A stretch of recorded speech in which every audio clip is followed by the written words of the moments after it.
دوستو یہ کہانی ہے یزید کے والد یعنی حضرت امیر معاویہ کی سلطنت کے دور کی۔ اس دور میں مدینہ شہر میں عبداللہ ابن جعفر نام کا ایک آدمی رہا کرتا تھا۔ عبداللہ ابن جعفر نام کا یہ آدمی امیر ہونے کے ساتھ ساتھ پورے مدینہ شہر میں بہت زیادہ مشہور بھی تھا۔ مدینہ کے لگ بھگ سارے ہی لوگ عبداللہ ابن جعفر کو بہت زیادہ اہمیت دیا کرتے تھے۔ دوستو عبداللہ ابن جعفر کے پورے مدینہ شہر میں مشہور ہونے کی وجہ اس کی امیری کے ساتھ ساتھ اس کی وہ کنیز یعنی غلام عورت بھی تھی کہ جو بہت زیادہ خوبصورت تھی۔ پورے مدینہ شہر میں اس کی خوبصورتی کے چرچے ہوا کرتے تھے اور پورا مدینہ شہر اس عورت یعنی اس کنیز کو امارہ کے نام سے جانا کرتا تھا۔ حیرانی کی بات یہ ہے کہ عبداللہ کی کنیز یعنی امارہ بہت زیادہ خوبصورت ہونے کے ساتھ ساتھ بہت اچھا گایا بھی کرتی تھی۔ یہی وجہ تھی کہ پورے مدینے میں اس بات کے چرچے تھے کہ عبداللہ ابن جعفر کتنا زیادہ خوش قسمت ہے کہ اس کو امارہ جیسی کنیز نصیب ہوئی ہے۔ عبداللہ ابن جعفر بھی امارہ کو ایک کنیز یعنی غلام کی طرح رکھنے کی بجائے ایک ملکہ کی طرح رکھا کرتا تھا، یعنی وہ اس کی نہ صرف ہر خواہش کو پورا کیا کرتا تھا بلکہ اس سے حد سے زیادہ محبت بھی کیا کرتا تھا اور وقت وقت پر اس کے ہر ناز و نخروں کو بھی برداشت کیا کرتا تھا۔ بدلے میں امارہ بھی اپنے مالک یعنی اپنے آقا عبداللہ ابن جعفر سے بہت زیادہ محبت کیا کرتی تھی اور دل و جان سے اس کی بہت زیادہ قدر کیا کرتی تھی۔ RH نیٹورک کے نالجبل فرینڈز عبداللہ ابن جعفر نام کے اس مشہور آدمی کے حضرت امیر معاویہ کے ساتھ بھی بہت اچھے تعلقات تھے۔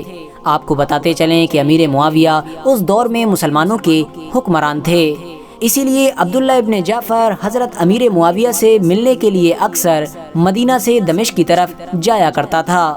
ایک بار جب سن 58 ہجری میں عبداللہ ابن جعفر حضرت امیر معاویہ سے ملنے کے لیے دمشق گیا تو اس کے ساتھ اس کی یہ خوبصورت کنیز یعنی امارہ بھی موجود تھی۔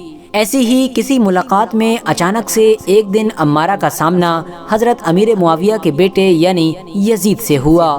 یزید نے جیسے ہی امارہ کو دیکھا وہ پہلی بار میں ہی اس پر فدا ہو گیا اور کسی طرح سے اس کو حاصل کرنے کی کوشش کرنے لگا۔ دوستو جب تک عبداللہ ابن جعفر دمشق شہر میں رکا تب تک یزید نے اس کے گھر کے خوب چکر کاٹے۔ وہ ہمیشہ عبداللہ ابن جعفر سے ملاقات کے بہانے امارہ کو دیکھنے کی کوشش کیا کرتا تھا اور آخرکار کچھ دن کے بعد عبداللہ ابن جعفر اور امارہ تو اپنے شہر یعنی مدینہ واپس آ گئے، لیکن یزید ابھی بھی امارہ کے بارے میں سوچتا رہا۔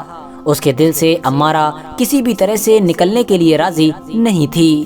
وہ اب ہر طرح سے امارہ کو حاصل کرنا چاہتا تھا، لیکن کیونکہ عبداللہ ابن جعفر مدینہ کا نہ صرف بہت زیادہ امیر بلکہ مشہور آدمی تھا جس کی حضرت امیر معاویہ بھی بہت زیادہ عزت کیا کرتے تھے، اسی لیے یزید کے لیے امارہ کو اس سے زبردستی چھیننا ممکن نہیں تھا۔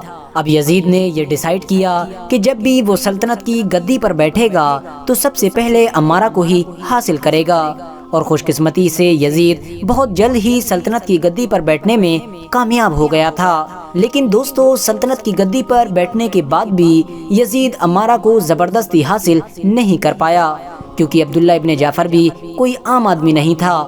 مدینے کے بڑے سے بڑے مشہور لوگ بھی اس کے ہمدرد اور اس کے حمایتی مانے جاتے تھے۔ آخرکار تھک ہار کر یزید نے اب امارہ کو حاصل کرنے کے لیے کوئی دوسرا طریقہ ڈھونڈنا شروع کر دیا، اور اچانک سے ایک دن یزید کی ملاقات عراق کے ایک ایسے انسان سے ہوئی کہ جو اس دور میں بولنے چالنے کے معاملے میں بہت زیادہ ماہر سمجھا جاتا تھا، یعنی اس کے بارے میں یہ بات مشہور تھی کہ جو انسان بھی اس سے کچھ دیر تک بات کر لیتا ہے وہ ہمیشہ ہمیشہ کے لیے اس کا بن جاتا ہے، یعنی وہ اس چیز میں بہت زیادہ مہارت رکھا کرتا تھا۔ یزید نے اپنے دل کی تمام خواہشات کو اس آدمی کے سامنے ظاہر کیا اور اس کو یہ بتایا کہ اگر بنا لڑے کسی طرح سے امارہ کو حاصل کر لیا جائے تو وہ اس کو منہ مانگا انعام دے گا۔ یہ سن کر وہ عراقی آدمی تو بہت زیادہ خوش ہو گیا اور اس نے فوراً یزید کو یہ جواب دیا کہ یہ کرنا تو میرے لیے چٹکیوں کا کام ہے، تم دیکھو میں بہت جلد ہی بنا کسی لڑائی جھگڑے کے امارہ کو تمہارے حوالے کر دوں گا۔ لہٰذا یہ کہہ کر اس عراقی آدمی نے یزید سے بہت موٹی رقم لی اور اس کے بعد وہ اپنے مشن پر مدینے کے لیے روانہ ہو گیا۔ مدینہ جانے سے پہلے اس نے اس رقم کے ذریعے سے بہت سارے اونٹوں کو خریدا اور اپنے آپ کو ایک تاجر کی شکل دی، یعنی وہ ایک بزنس مین کی حیثیت سے مدینہ شہر میں داخل ہوا۔ مدینہ پہنچ کر اس نے سب سے پہلے عبداللہ ابن جعفر سے ہی ملاقات کی اور اس کو بتایا کہ میں ایک تاجر یعنی بزنس مین ہوں اور ایک لمبا سفر طے کرنے کے بعد مدینہ پہنچا ہوں، اسی لیے مجھ کو رہنے کے لیے تھوڑی جگہ چاہیے ہے۔ دوستو، اب کیونکہ عبداللہ ابن جعفر مدینے کا ایک امیر اور مشہور انسان ہونے کے ساتھ ساتھ بہت رحم دل انسان بھی ہوا کرتا تھا، اسی لیے اس نے فوراً اس عراقی آدمی کو اپنے گھر کے برابر میں ہی رہنے کے لیے جگہ دے دی۔ جگہ ملتے ہی اب اس آدمی نے اپنے اس ہنر کا استعمال کرنا شروع کیا کہ جس کا وہ ماہر سمجھا جاتا تھا، یعنی اس نے دھیرے دھیرے عبداللہ ابن جعفر کو اپنی باتوں میں پھنسا کر اس کو اتنا زیادہ انسپائر کیا کہ کچھ دنوں کے اندر ہی یہ دونوں بہت زیادہ پکے دوست ہو گئے۔ عبداللہ ابن جعفر اور اس عراقی آدمی کی دوستی اتنی زیادہ بڑی کہ عبداللہ ابن جعفر نے اس کو پرسنلی اپنے گھر پر بلانا بھی شروع کر دیا۔ ایک دن کی بات ہے کہ رات کے وقت میں عبداللہ ابن جعفر نے اس عراقی آدمی کی اپنے گھر پر دعوت کی۔ دعوت میں لذیذ کھانوں اور میواؤں کے ساتھ ساتھ شراب کا بھی انتظام کیا گیا تھا۔ دعوت کے آخری وقت میں عبداللہ ابن جعفر نے اپنی کنیز یعنی امارہ کو طلب کیا اور اس کو کچھ سنانے کا حکم دیا۔ امارہ نے جب گانا شروع کیا تو اس کی آواز اور اس کی خوبصورتی کو دیکھ کر وہ عراقی آدمی بھی حیران رہ گیا۔ گانا ختم ہونے کے بعد جب امارہ واپس گئی تو اس عراقی آدمی نے عبداللہ ابن جعفر کے سامنے اس کی کنیز یعنی امارہ اور خود اس کی یعنی عبداللہ کی تعریفیں کرنا شروع کر دیں۔ عبداللہ کے سامنے اس عراقی آدمی نے عبداللہ کی کنیز یعنی امارہ اور اس کی خود کی اتنی زیادہ تعریفیں کیں کہ وہ پوری طرح سے اس کے بہکاوے میں آ گیا اور یہ سوچ اور سمجھ بھی نہ سکا کہ آخر یہ عراقی آدمی میرے سامنے ہم دونوں کی اتنی زیادہ تعریفیں کیوں کر رہا ہے۔ تعریفیں کرتے کرتے جب اس عراقی آدمی کو یہ محسوس ہوا کہ میں عبداللہ ابن جعفر کا بھروسہ جیتنے میں کامیاب ہو چکا ہوں تو اچانک سے اس نے عبداللہ سے کہا کہ اے عبداللہ، میں تمہاری اس خوبصورت اور ہنرمند کنیز کی خاطر اپنی پوری زندگی کی کمائی خرچ کرنے پر راضی ہوں، جو کہ لگ بھگ 10,000 اشرفیہ ہیں۔ میں چاہتا ہوں کہ تم میری اس رقم کو بالکل نہ ٹھکراؤ۔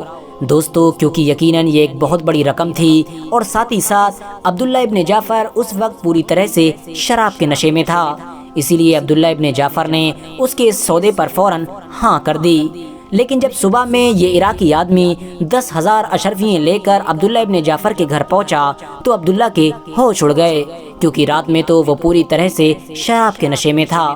اب عبداللہ ابن جعفر اپنے اس وعدے سے مکر گیا اور کسی بھی صورت میں اپنی اس پیاری اور محبوب کنیز یعنی امارہ کو اس عراقی آدمی کے حوالے کرنے پر راضی نہیں ہوا۔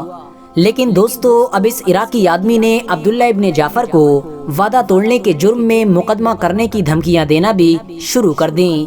بدلے میں عبداللہ ابن جعفر نے اس عراقی آدمی کو ڈبل اشرفی یعنی 20,000 اشرفی دینے کا وعدہ کیا اور کہا تم کسی طرح سے میری اس سودا کو بھول جاؤ۔ لیکن بھلا وہ آدمی کیسے مان سکتا تھا، کیونکہ اس سے تو یزید کی طرف سے منہ بولے انعام کا وعدہ کیا گیا تھا۔ آخرکار مقدموں کے ڈر سے اور اپنی عزت بچانے کی خاطر عبداللہ ابن جعفر نام کے اس انسان نے اپنی پیاری اور خوبصورت کنیز یعنی امارہ کو اس عراقی آدمی کے ساتھ روانہ کر دیا۔ لیکن دوستو، جب یہ عراقی آدمی امارہ کو لے کر دمشق پہنچا تو وہاں پہنچ کر اس کے ہوش اڑ گئے۔ نہ صرف ہوش اڑ گئے بلکہ وہ ساری تمنائیں بھی مٹی میں مل گئیں کہ جن کو یہ اپنے دل میں لے کر ایک لمبے وقت سے گھوم رہا تھا، کیونکہ دمشق پہنچ کر اس آدمی کو یہ خبر ملی کہ صرف اور صرف 3 سال اور 9 مہینے حکومت کرنے کے بعد یزید اس دنیا کو الوداع کہہ چکا ہے، یعنی یزید کی موت ہو چکی ہے۔ یہ سن کر اب یہ آدمی پوری طرح سے سٹ پٹا گیا تھا۔ اس نے اپنے پیسوں کو بچانے کی بھرپور کوشش کی اور سب سے پہلے یہ یزید کے بیٹے یعنی معاویہ کے پاس پہنچا اور معاویہ کو تمام باتوں سے باخبر کیا۔ لیکن معاویہ کہ جو پہلے سے ہی اپنے باپ یعنی یزید کی تمام کرتوتوں سے پریشان تھا، اس نے اس کنیز کو قبول کرنے سے صاف صاف انکار کر دیا۔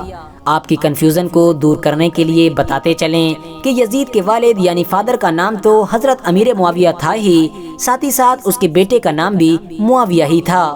یزید کے بیٹے یعنی معاویہ کی طرف سے انکار ہونے کے بعد اب اس عراقی آدمی نے واپس مدینے جانے کا فیصلہ کیا، کیونکہ یہ سوچ رہا تھا کہ کم سے کم ان 10,000 اشرفیوں کو تو واپس لے ہی لیا جائے کہ جو اس نے عبداللہ ابن جعفر کو اس کنیز کے بدلے میں سونپی تھی۔ دوستو، دوسری طرف عبداللہ ابن جعفر نے بھی مدینہ شہر میں اپنی کنیز کی جدائی میں کھانا پینا تک چھوڑ دیا تھا۔ اس کا گھر جو کسی دور میں مدینے کا سب سے خوشحال گھر مانا جاتا تھا، وہ اب ویران سا گھر محسوس ہونے لگا تھا۔ لیکن پھر اچانک سے جیسے ہی ایک دن عبداللہ ابن جعفر کو اس بات کی خبر ملی کہ وہی عراقی آدمی مدینے شہر میں آیا ہے، تو وہ بھاگتا ہوا فوراً اس کے پاس پہنچ گیا۔ عراقی آدمی کے پاس اس کی وہ کنیز بھی موجود تھی۔ اپنی کنیز کو دیکھتے ہی عبداللہ ابن جعفر کی آنکھوں سے آنسو نکلنا شروع ہو گئے۔ دونوں ایک دوسرے کو دیکھ کر ایک لمبے وقت تک روتے رہے۔ اس کے بعد اس عراقی آدمی نے عبداللہ ابن جعفر کو شروع سے لے کر آخر تک کی پوری کہانی سنا دی۔ یہ سن کر عبداللہ ابن جعفر اتنا خوش ہوا کہ اس نے اس عراقی آدمی کو 10,000 کی جگہ ڈبل اشرفیاں دیں اور ساتھ ہی اس کا بہت زیادہ شکریہ ادا کیا اور فوراً غریب لوگوں کو کھانا کھلانے کا بھی اعلان کر دیا۔ فی الحال دوستو، آج کی اپنی ویڈیو کو ہم یہیں پر ختم کرتے ہیں۔ ویڈیو پسند آنے پر نہ صرف ویڈیو کو لائک کریں بلکہ اپنے فرینڈز کے ساتھ بھی ضرور شیئر کریں، اور اسی طرح کی نالجیبل اور ہسٹوریکل ویڈیوز ہمیشہ دیکھنے کے لیے ہمارے اس چینل کو سبسکرائب کر کے ساتھ ہی میں بیل آئیکن کو بھی پریس کر دیں۔